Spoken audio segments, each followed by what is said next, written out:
तो परमेश्वर इस साल में हमें क्या गाइड करना चाहते हैं, बहुत जरूरी है इन चीजों को समझना। हालेलुया। तो प्रभु ने मुझे कहा इस वचन के साथ साथ कि मेरे लोगों को इस साल ये समझाना है। इस साल के पहले दिन में पढ़ेंगे ध्यान से लूका 9 अध्याय उसके 62वें वचन को जब हम पढ़ते हैं तो वहां पर क्या लिखा है, सुने बड़े ध्यान से।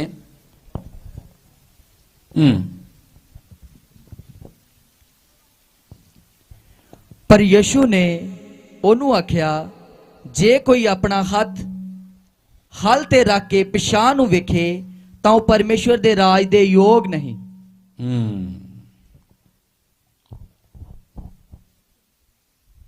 पंजाबी में क्या लिखा है, हिंदी में?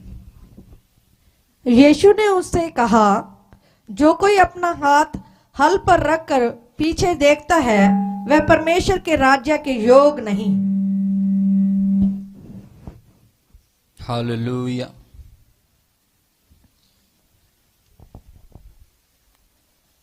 आज परमेश्वर का वचन हमें सिखाना चाहता है कि हमें जब परमेश्वर में चलना है, जब हम प्रभु के पीछे चलते हैं, परमेश्वर के पीछे चलते हैं, अगर आज हम प्रभु को अपना लिया, प्रभु को अपना जीवन दे दिया, प्रभु को ग्रहण कर लिया है, तो हमें पीछे नहीं मुड़ना। हालेलुया। इस साल जो परमेश्वर ने मुझे वचन दिया आपके लिए कि वो ये है कि हमें बैक स्लाइड नहीं करना, वापस पुरानी जिंदगी में नहीं जाना। क्योंकि जब हम वापस पुरानी जिंदगी में जाएंगे तो परमेश्वर कभी इससे खुश नहीं होगा। परमेश्वर उस इंसान से कभी खुश नहीं होते जो इंसान एक बार परमेश्वर को ग्रहण करके और वापस पुरानी लाइफ में जाता है। इसलिए प्रभु कहता है कि वो परमेश्वर उस इंसान से खुश नहीं। हालेलुया। कहता है कि वो उसके योग्य नहीं कि जो हल पे अपना हाथ रख के और पीछे देखे।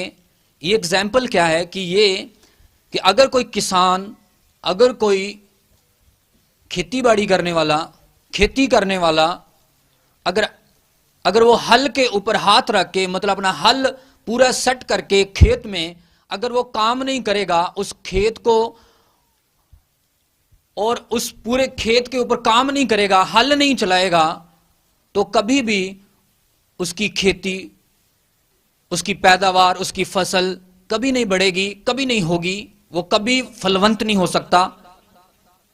क्यों? क्योंकि जिस चीज ने काम करना है, जिस चीज पे उसका काम डिपेंड है, उस चीज को उसने इस्तेमाल नहीं किया, उसे यूज नहीं किया, उसे चलाने की बजाय उसे छोड़ गया, वापस चला गया। अब खेत में जब हल नहीं चलाया जाएगा तो खेत में पैदावार कैसे होगी, फसल कैसे होगी? हालेलुया। समझ आ रही कि नहीं आ रही? मैं तो आपको आराम से समझाना चाहता हूं इसे। इसलिए परमेश्वर का वचन साफ कहता है कि जो कोई हल पे हाथ रख के पीछे देखता है वो मेरे राज्य के योग नहीं। इसलिए हमें पीछे नहीं जाना। इस साल में आपने फैसला लेना है कि मैं पुरानी लाइफ में नहीं जाऊंगा। चाहे मसीह में मुझे दुख आए, चाहे सुख आए, चाहे प्रॉब्लम आए, चाहे परेशानियां आए। क्योंकि अगर आप फलवंत होना चाहते हैं तो उस लाइफ को, आप जिस लाइफ में आप जा रहे हो, जिस लाइफ में आप अपनी जिंदगी व्यतीत कर रहे हो, जिस सफर में आप हो, आत्मा के सफर में, जिंदगी के सफर में, अगर आप उसे फलवंत बनाना चाहते हैं तो कभी घबराना मत। चाहे जिंदगी में कितने भी दुख आए, प्रॉब्लम आए, परेशानियां आए, तकलीफें आए, इसका हल यही नहीं कि आप पीछे चले जाएं। इसका हल यही नहीं कि आप पुरानी लाइफ में चले जाएं, फिर से पाप करें। नो, आपको उस हल को चलाना है जो परमेश्वर ने आपको आत्मा में दिया। जो हल परमेश्वर ने आपको आत्मा में दिया उसे चलाना है। जो जिंदगी परमेश्वर ने आपको दे दी उसे इस्तेमाल करना है। जो पवित्र आत्मा आपको मिला है उसकी वैल्यू है, उसकी कदर करनी है। हालेलुया। इसलिए प्रभु नहीं चाहते कि आप मुश्किलों से घबरा जाएं, परेशानियों से घबरा जाएं, तकलीफों से घबरा जाएं और डर कर अपना हल छोड़ दें। परमेश्वर हल का मतलब है कि परमेश्वर की जिंदगी को, परमेश्वर के आत्मिक माहौल को छोड़ के पीछे चले जाएं। कहता वो योग ही नहीं है। शैतान चाहता है कि आप हल ना चलाएं। क्या हल चलाना आसान है? कोई बताए मुझे, क्या हल चलाना आसान है? नहीं आसान। आज तो मशीनें आ गई, ट्रैक्टर आ गए, बड़ा कुछ आ गया, बड़ा आसान हो गया खेती करना। लेकिन पहले समय में बड़ा मुश्किल था, बड़ा टफ था। हालेलुया। मैं कहता हूं जितनी मसीह लाइफ पवित्र आत्मा यीशु मसीह के आने के बाद इजी हो गई है, पहले नहीं थी। क्योंकि जब कोई इंसान चाहे आज किसी भी रीति से अगर कोई खेती करता है तो आसान नहीं, उससे मेहनत करनी पड़ती है। सख्त जमीन को उसे नरम बनाना पड़ता है ना, बड़ा उसे एक समतल बनाना पड़ता है, उसे सेट करना पड़ता है। बहुत मेहनत लगती है, फोर्स लगती है, बल लगता है। गर्मी आती है, सर्दी आती है, धूप होती है, बारिश आती है, बड़ा कुछ आता है। अगर मेहनत की है, अगर पसीना बहाया है, खून बहाया है, बेआराम हुए हैं, तो कुछ समय के बाद उसी खेत में जहां आपने बेआरामी, दुख, मुसीबत, परेशानी, गर्मी झेली है, कुछ समय के बाद वहां पर लहराती फसलें भी आप देखोगे जो आपकी होंगी। हालेलुया। वो फसलें भी आपकी होगी, वो फल भी आपका होगा। इसीलिए परमेश्वर नहीं चाहते कि आप कुछ देखे बिना, रिजल्ट पूरा देखे बिना आप वापस मुड़ जाएं, क्योंकि शैतान की यही प्लानिंग है। अब बहुत सारे विश्वासी मसीह में आते तो हैं, लेकिन जब मसीह में आने की प्रॉब्लम आती हैं, परेशानियां आती हैं, दुख आते हैं, तो वापस चले जाते हैं। लेकिन परमेश्वर चाहता है, परमेश्वर कहता है कि वो मेरे योग्य नहीं, वो कभी अपनी जिंदगी के बड़े मिरेकल और बड़ी बड़ी परमेश्वर की वो बातें, वो काम नहीं देख पाएगा। क्यों? क्योंकि वो पहले ही हिम्मत हार गया। आप ब्लेस किए गए हैं, आप हारने वाले नहीं, क्योंकि यीशु मसीह हारा नहीं, आप जीते हुए हो। इसलिए शैतान की बातों पे कभी मन मत लगाना, लोगों की बातों पे कभी मन मत लगाना। शैतान कहेगा बस जिंदगी खत्म हो गई, अब कुछ नहीं हो सकता। यही नहीं, गिव अप नहीं करना, कभी भी गिव अप मत करो। दूसरों को मत देखो, दूसरों पे डिपेंड मत करो, खुद मेहनत करो, क्योंकि जिस परमेश्वर से तुम जुड़े हो वो मौत को हराने वाला है और आज भी जिंदा है, और उसकी कब्र आज भी खाली है।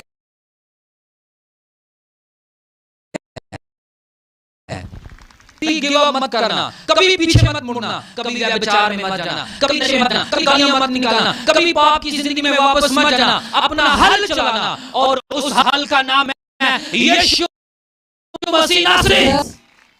वो आपकी मदद करेगा हर हाल में, वो आपको कभी नहीं छोड़ेगा। बैक स्लाइड मत में जो उसका साथ थे, पाप में उसके भागीदार थे, जो वो पुरानी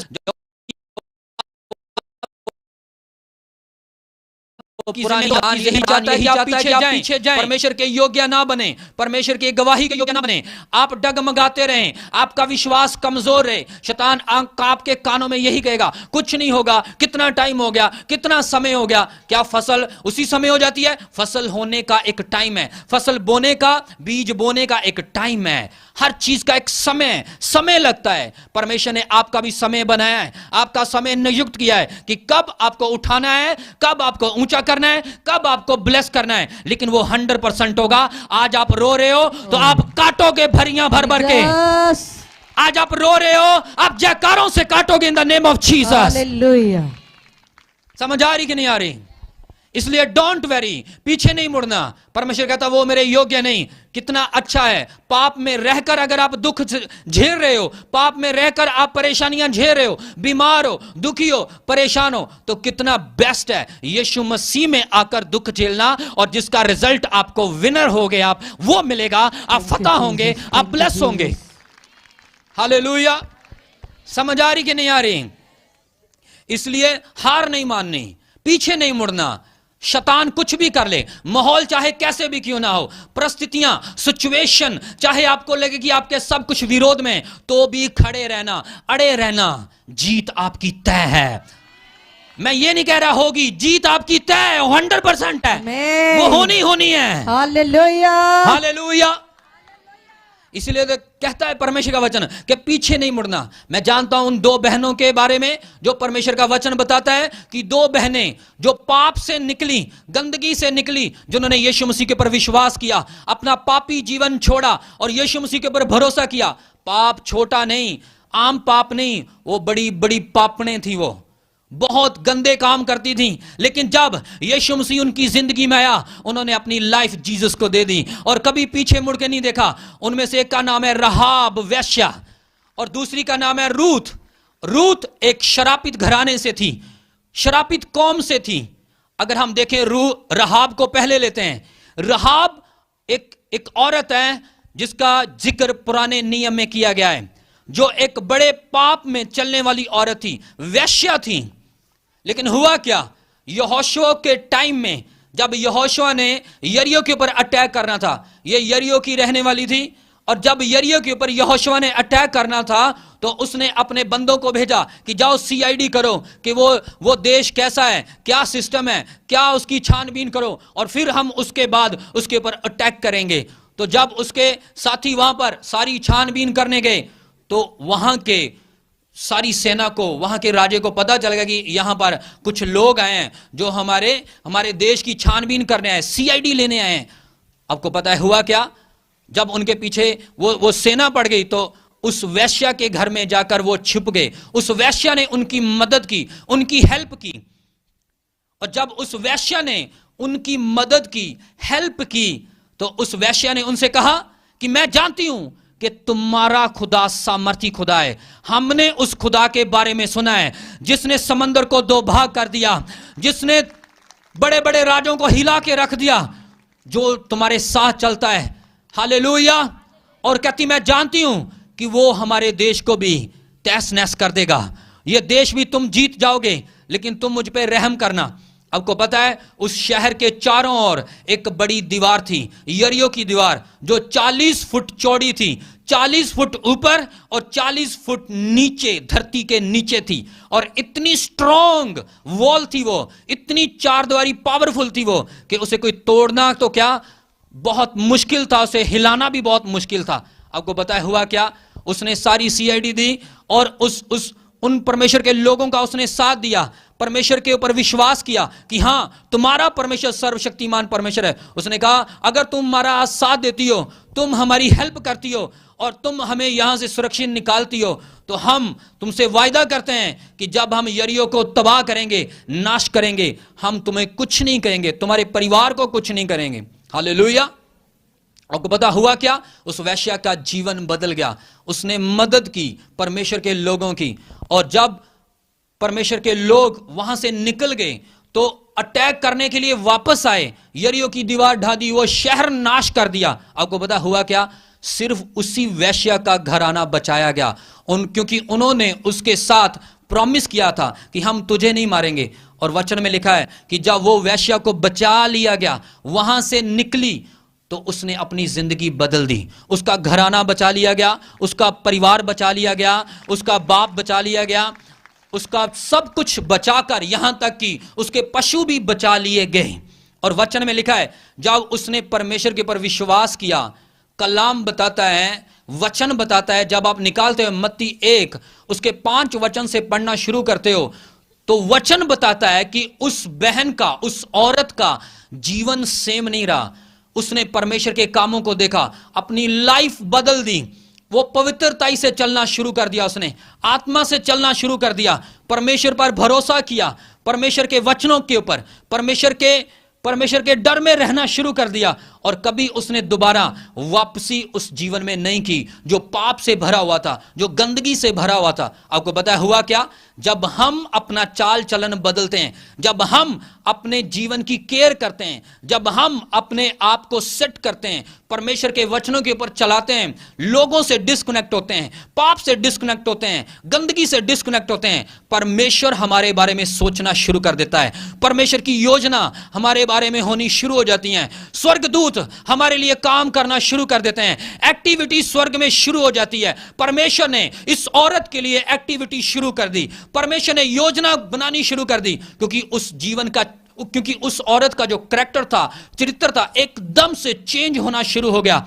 उसने परमेश्वर को सच्चे मन से अपनाया था, टेम्परेरी नहीं, नॉर्मल नहीं, दिखावा नहीं, सच में उसने वो पाप और दलदल से भरी हुई जिंदगी को ठोकर मारी और परमेश्वर के पीछे उसने चलना शुरू कर दिया। परमेश्वर को उसका जीवन अच्छा लगा। आपको पता हुआ क्या? जब वो वहां से यरीहो से निकली और परमेश्वर के लोगों में शामिल हुई, तो उसने आत्मा, सच्चाई और दिल से परमेश्वर की वर्शिप करना शुरू किया। और जब वो चलती गई, उसकी मैरिज एक ऐसे बंदे से हुई जिसका नाम था सलमोन। और सलमोन एक यहूदा के गोत्र से इंसान था। अब सलमोन ये एक यरीहो की रहने वाली औरत है, अन्य जाति वाली औरत, व्यभिचारन औरत, लेकिन इसकी शादी किससे हो रही है? परमेश्वर के चुने हुए लोगों के बीच में से किसी एक जन से उसकी शादी हो गई, जिसका नाम था सलमोन। हालेलुया। और सलमोन नाम का अर्थ है पीसेबल, परफेक्ट, शांति, संपूर्ण और पुरस्कार देने वाला। यह सलमोन का अर्थ है। उस वैश्या की शादी सलमोन नाम के बंदे से हुई, और जिसके नाम का मतलब है शांति, आनंद, संपूर्णता और पुरस्कार देने वाला। इसका मतलब, बड़े ध्यान से सुनना, आप डीप चले जाएंगे हम। इसका मतलब कि जब कोई इंसान परमेश्वर की ओर मुड़ता है और वापसी नहीं करता, परमेश्वर उसके बारे में गहरा चला जाता है, डीप चला जाता है। पीछे ना मुड़ने का भेद बड़ा है, आज आप समझ आओगे। इसका मतलब जो बंदा स्टिल रहता है, खड़ा रहता है, बैकस्लाइड नहीं होता, आने वाले समय में वो फेस करेगा बड़ी परमेश्वर की प्लानिंग को, जीसस, बड़ी योजना को, surprise blessing, surprise gift, surprise anointing, hallelujah, surprise generation system. Thank you Jesus.